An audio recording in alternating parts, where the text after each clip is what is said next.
So I tried to put some power through this Lucas windscreen wiper and I haven't had any success, and as the other one was missing, I guess this one is like been given up on.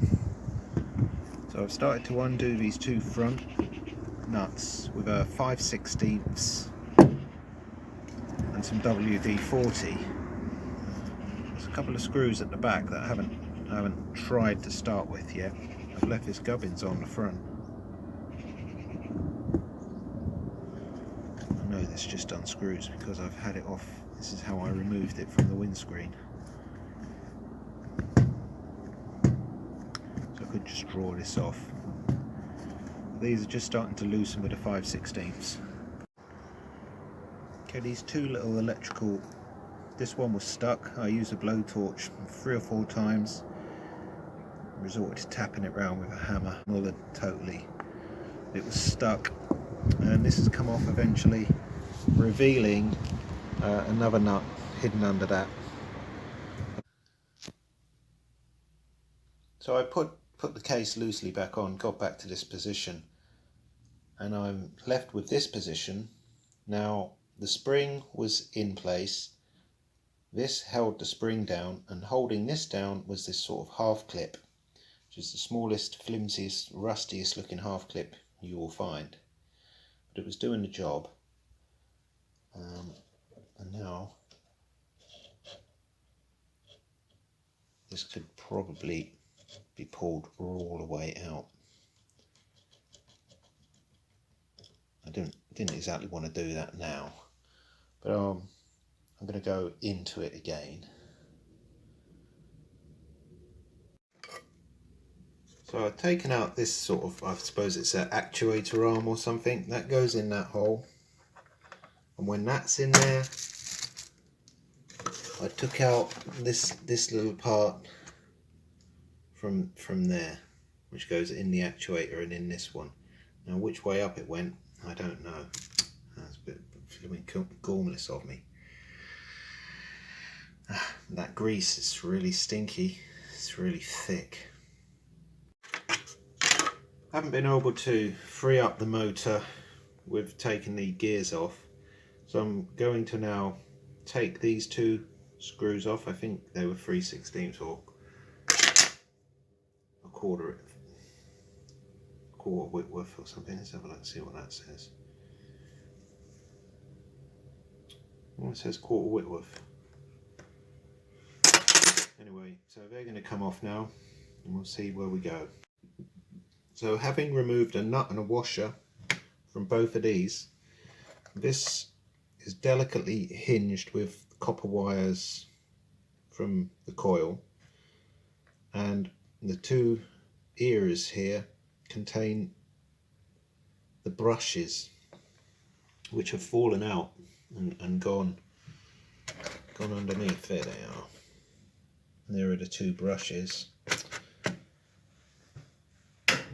This is still very stiff. The motor is hardly turning at all.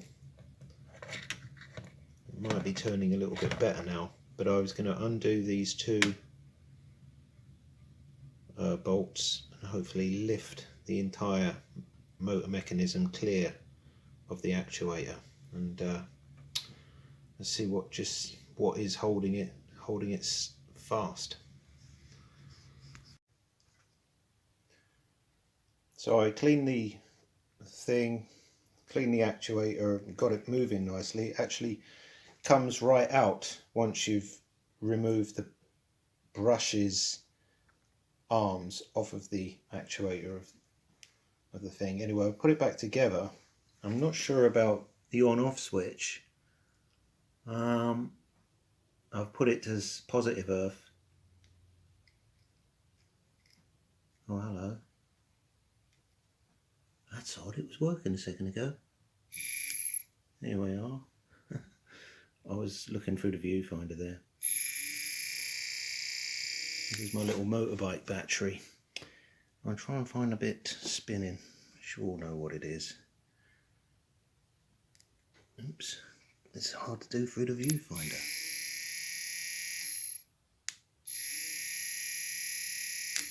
Well, I'm not actually using the on-off switch, which is a bit strange. But it's definitely, the motor works. I've put the brushes back in the right place. It's all tightened up. Wouldn't mind being able to oil it. This battery, by the way, is only kicking out about 11 volts. It's a 12 volt battery. I've been charging it over the winter for my motorbike. But it's good for testing bulbs and things. It's not too massive a voltage.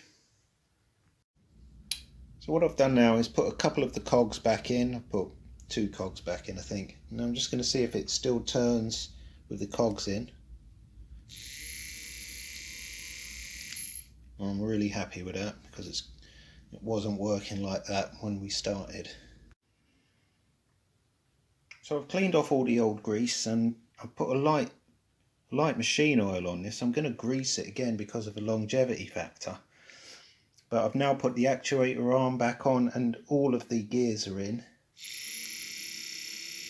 And that's working sweet. So once I've greased that up, I can start putting the case back on, I think. The gears are in. And that's working sweet. And that's working sweet. So I've got the actual arm in that would have the windscreen wiper on the end, incredibly loosely wired up.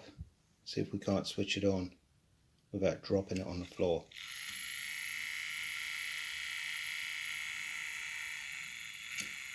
Oops, it's fallen off. Oh well, I mean, I said it was loosely done. It's got to be bolted together, I think. That's better than nothing. So I'm loosely wired up now, the front's all on, it's literally ready to fit at this stage.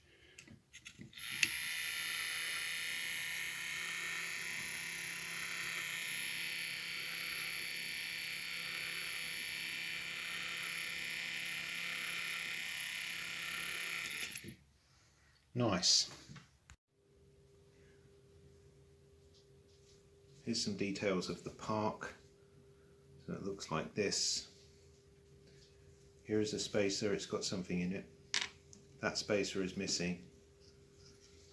There's this rubber seal which pushes out now. This is metal, it's not stainless because it's got pitting.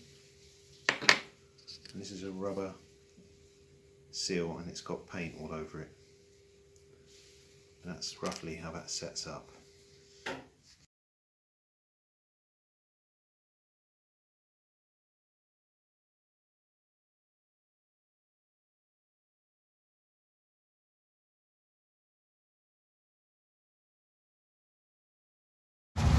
Okay, I'm here with the windscreen wiper fitted actually. Okay, there's one or two things. The motor is loose and it's pouring down with rain. Don't really want to tighten it up, so it's not going quite into the park position. And the wiper I've got, which is a 10-inch wiper, does seem to be a tiny little bit too long. So if I start the wiper up, that's about all I can expect from it really. Oh, it's quite nice. Now we've missed it. I know it's missed it up. That's because when I got in here there was a big puddle on the floor, and the reason is the water is dripping in.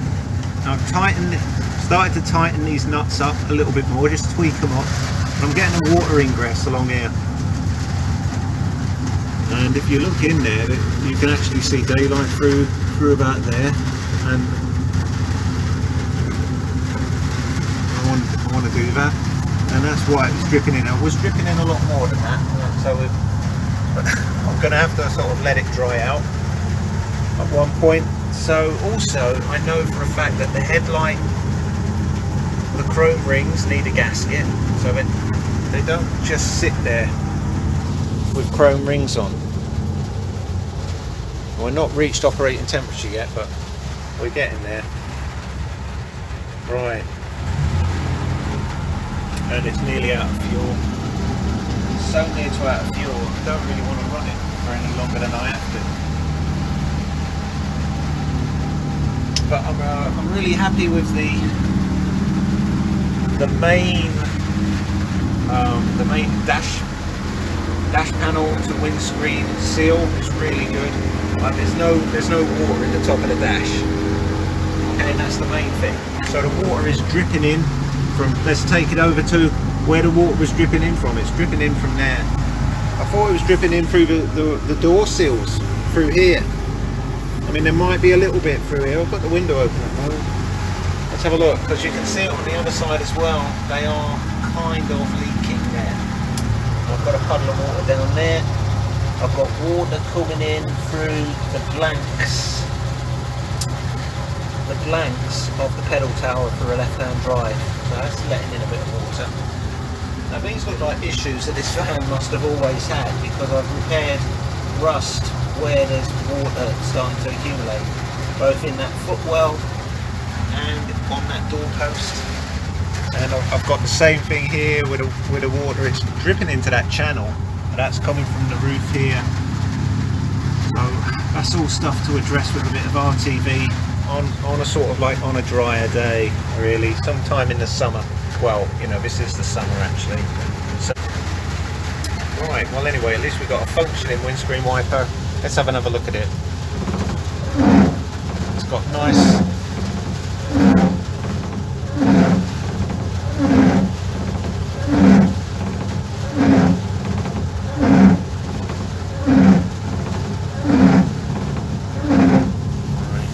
and I just can't reach the lock. The park position is just a little bit out of it. There we go, I've got it in the park, but that's, whoops, sorry about that. Got it in the park, but it's not quite right. As you can see, the length of the wiper is just hitting the inside, not the inside, it's just touching the split screen, which is a bit of a bugger. And you know, I can't help that.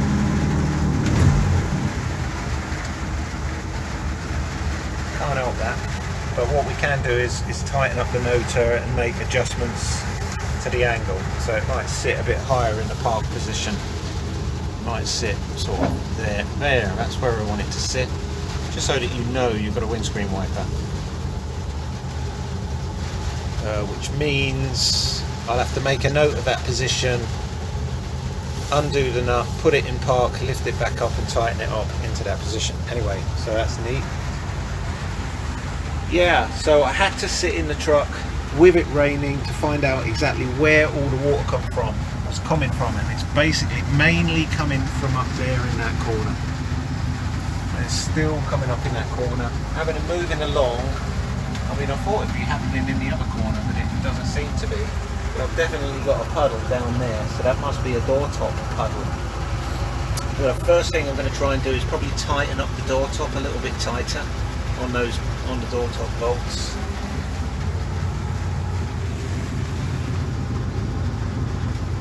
Alright. Yeah, and I mean, otherwise, like I say, there's no water in the top of the dash panel here, so my vent seals are good. My vent seals are good, and that is good because that was a repair. You know, I had to weld repair a lot up here, and this whole front was welded up.